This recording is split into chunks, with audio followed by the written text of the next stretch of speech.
What's up with everybody? It's your man Mario B. And Nicole. And we're back here with some more reaction videos, baby. So yeah, man, this is another special video class from Matthew, man. If you're supporting the channel, we thank you so much, man. Just giving us all these videos to check out, man. The name of this video... what's the difference between modern Turkish people and Turkic Central Asians? Well, this should be pretty good. It's about the channel Masaman. He makes some great videos and he put a lot of work in there. So make sure to subscribe to his channel and check him out. But we can dive right into it.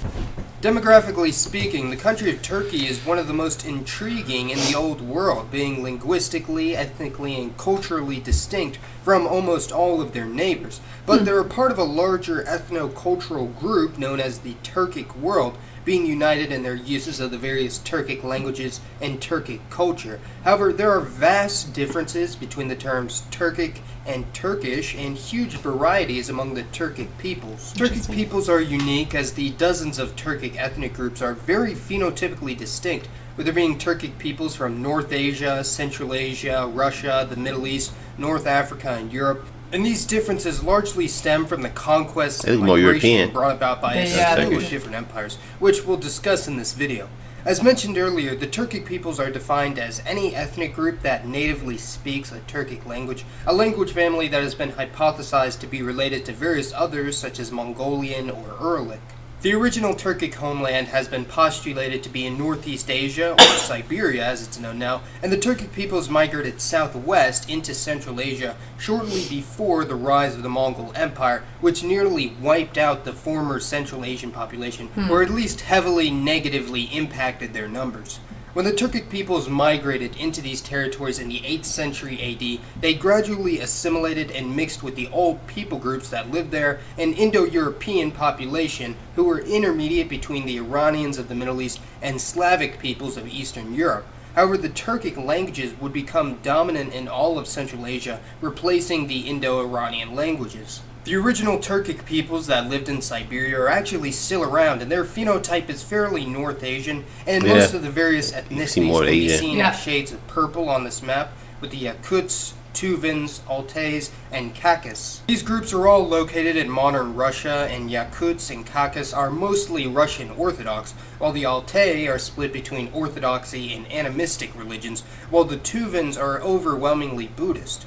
The Central Asian Turks, on the other hand, are almost entirely Muslim, and most of these groups actually have their own countries, such as the Kazakhs, Kyrgyz, Turkmen, and Uzbeks, although the Karakul Paks of Uzbekistan, Khorasani Turks of Iran, and Uyghur people of China do not have their own sovereign nations. Because they're a result of centuries of intermixing, these Turkic Central Asians are extremely heterogeneous when it comes to appearance, and all these groups are a combination of East Asian, European, and Middle Eastern DNA, causing some to look more Asian than anything, while others may have more European or Middle Eastern features. But on average, the genetic breakdown for Central Asian Turks is about 55% Eastern Eurasian and 45% Western Eurasian, meaning European and Middle Eastern. Now, the Bashkir, Chuvash, and Volga-Tatar peoples of Russia are a bit different as they have much more Western Eurasian admixture than those from Central Asia, seeing their closer proximity to Europe and the Slavic peoples, and for this reason they're considerably more European in appearance rather than East Asian, yet some retain predominantly East Asian features such as the epicanthic fold, while others may be able to pass as Russian or other European. The Bashkirs and Tartars are also mostly Muslim, although with small atheist and Christian minorities, while the Chuvash are overwhelmingly Orthodox Christian and have a much greater Western Eurasian gene pool and generally identify more with Europeans than other Turkic peoples, despite speaking a Turkic language. The Nogay people are another phenotypically Central Asian Turkic group, mostly from the Caucasus region of Russia, being the successors of the Nogay Horde, which were the successors of the Golden Horde, which was one of the many successors of the Mongol Empire. Now, this brings us to the westernmost division, that being the many Turkic people groups of the Middle East, North Africa, and Europe, who are without a doubt the most numerous and possibly most influential in the modern era. But how did a language native to North Asia end up in Southeast Europe and Anatolia?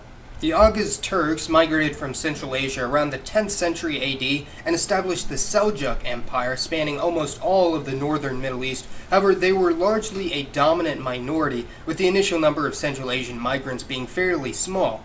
As mentioned previously, as the Mongol Empire swept through Eurasia, slaughtering entire villages and burning cities to the ground, when they reached the relatively more densely populated regions of the Middle East, such as Persia, Anatolia, and Mesopotamia, the death toll was immense. However, the gene pool wasn't significantly altered. The Seljuk Turks assimilated the former natives of Anatolia, who were Indo-European speakers, in a process similar to the Central Asian Turks, however, without the large-scale genetic shifts in the population.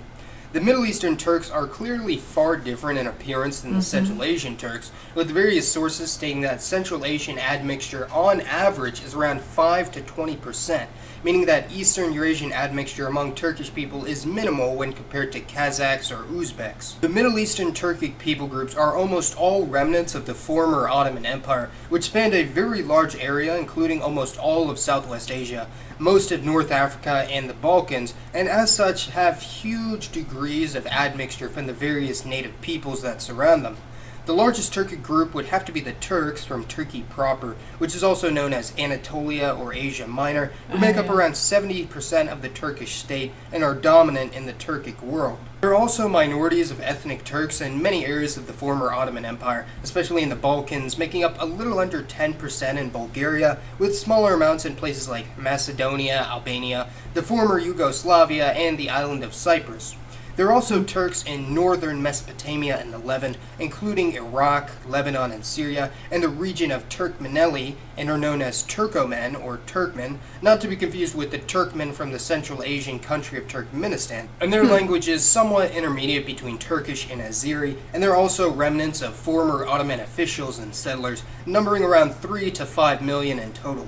The other region of major Turkish settlement during the Ottoman period was North Africa, with there being over 10 million people of partial Turkish descent in the Maghreb and Egypt, known as Kulugli, who are mostly a result of Ottoman Turks settling in the region and taking Arab or Berber wives, although the Kulugli mostly speak Arabic as opposed to a Turkish dialect or a separate Turkish language. Now, during the degradation of the Ottoman Empire in the late 19th and early 20th century, as the Balkans and Middle Eastern territories began to gain their independence, any and all Turkish culture was being enthusiastically purged from their societies.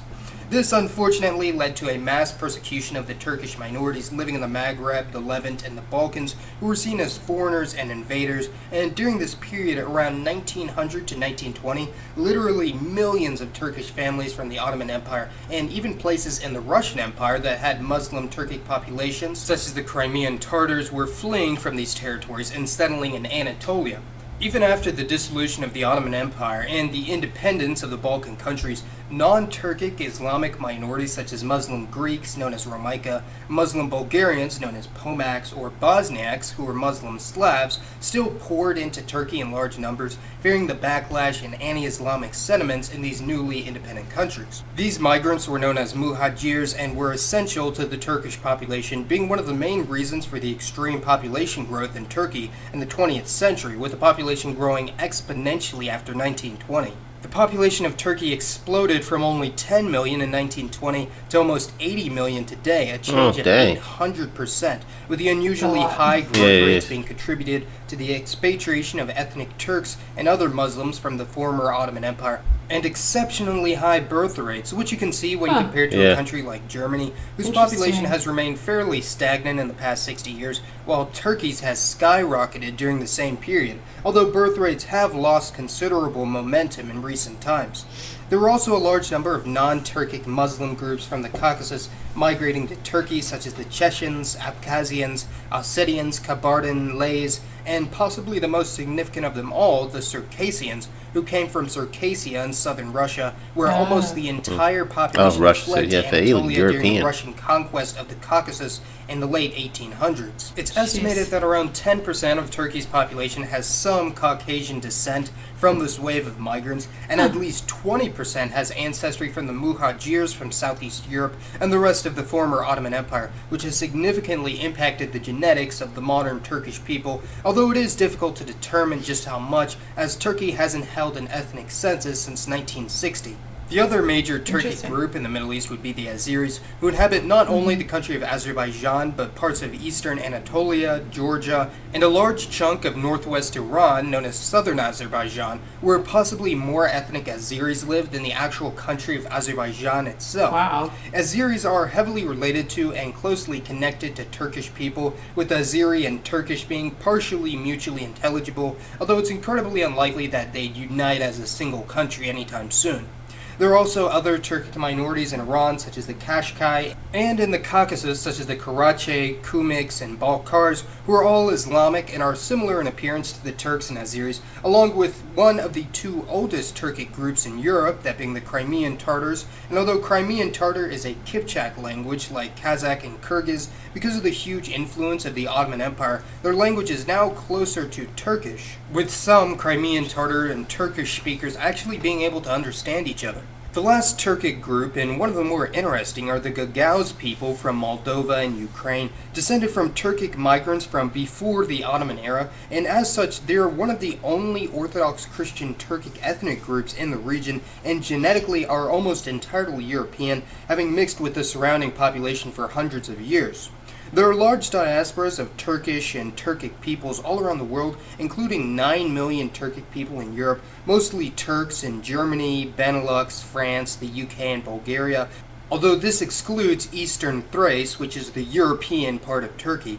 1.5 million live in the United States and Canada, mostly New York, Massachusetts, and New Jersey, 200,000 in Oceania, and around 100,000 in Latin America. The Turkic peoples are an incredibly interesting group, seeing how they can greatly differ in appearance, being North Asian, Middle Eastern, European, and everything in between, and religion-wise, having Muslims, Christians, Buddhists, and even some Jewish groups. And they went from being a small collection of tribes north of Mongolia to one of the most influential groups in Middle Eastern, European, and African history. Be sure to let me know your thoughts on the Turkic peoples and the differences and similarities between them. Oh, and by the way, we just hit 50,000 subscribers, which is just freaking incredible. Thank you all so much. Be sure to check out my second channel where I'll finally be releasing a Q&A later today. As always, thanks for watching, everyone. This has been Mason, and I'll see you next time. Yeah, man, it's crazy to see like how so many different like you got the modern Turkish. Some look European, some look more Semitic. It's a huge melting pot, really. Yeah, that's what it really is. Yeah, and a lot of them look Asian. You know, there's a lot of them because some of the original, they're saying that the original Turkish were really from like the North Central Asia.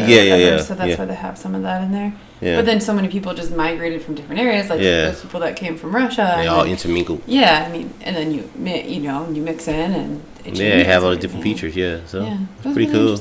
Yeah, I definitely feel like it would be really hard to like pick somebody out and say, oh, they're definitely from Turkey. Yeah, it would be. You know, there's runs the gamut of what you could look like. Yeah, it really does.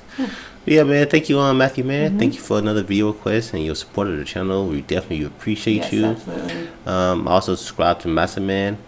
But we about to get in this video. If you want to send a special video request, check out the links to our Streamlabs. It's going to be in our description. And it's going to be in our video cards. Provide your link and keep the videos under 12 minutes. And if you want to support our channel, come join the merch fam. The link will be down in the description and in the video cards. Don't forget to subscribe. Thumbs it up. Turn on notifications. It's your Memory B. And Nicole. When to catch you on the next one, stay awesome. Peace and love, baby.